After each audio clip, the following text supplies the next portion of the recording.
The death of the monolithic pool.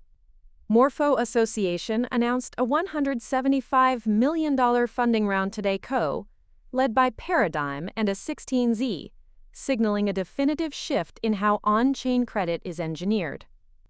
As of June 2026, the protocol has surpassed $11 billion in total deposits by abandoning the traditional model of shared liquidity pools for a modular architecture of isolated market factories.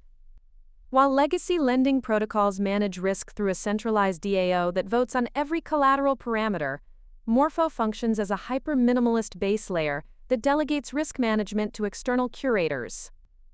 This design choice effectively decouples the lending engine from the risk policy, allowing institutional players like Apollo and Coinbase to build bespoke credit products without being exposed to the bad debt of the wider ecosystem. We are seeing the end of the one-size-fits-all lending pool and the birth of credit as a programmable commodity rail. The 600-line primitive.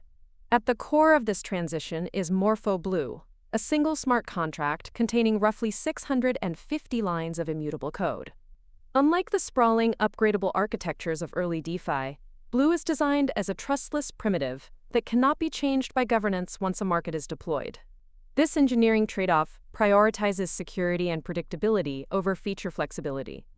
By isolating every lending pair, the protocol ensures that a collapse in a single volatile collateral asset cannot drain liquidity from other markets.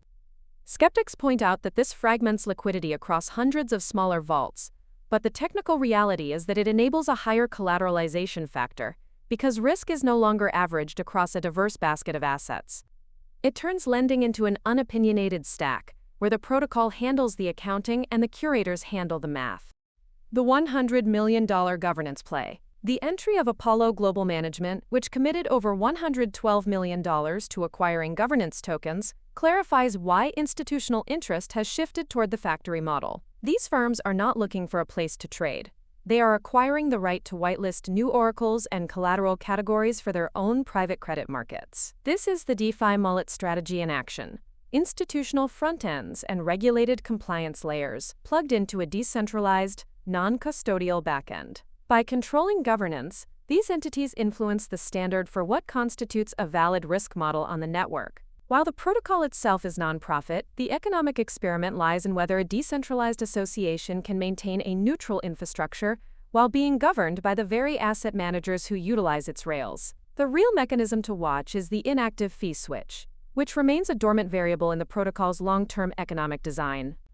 The signal under the noise. The transition of Morpho from a peer-to-peer optimizer to an $11 billion open credit network proves that institutional credit is migrating toward immutable infrastructure rather than flexible applications. By comparing the isolation mechanism of Morpho Blue with the governance gatekeeping of the Apollo acquisition, we see a protocol that has successfully commoditized the lending engine itself. This matters because it moves DeFi away from being a circular economy of speculative bets and toward a system of programmable credit rails used by banks and exchanges. The trade-off is a loss of the unified liquidity that made early DeFi feel like a single organism, replaced by a highly efficient but fragmented landscape of specialized vaults. The success of this model now hinges on the ability of external curators to maintain risk standards without the safety net of a collective DAO treasury. Watch the integration rates of MiCA-compliant stablecoins like EURCV into these market factories as the primary indicator for the next stage of institutional scaling. Subscribe for more.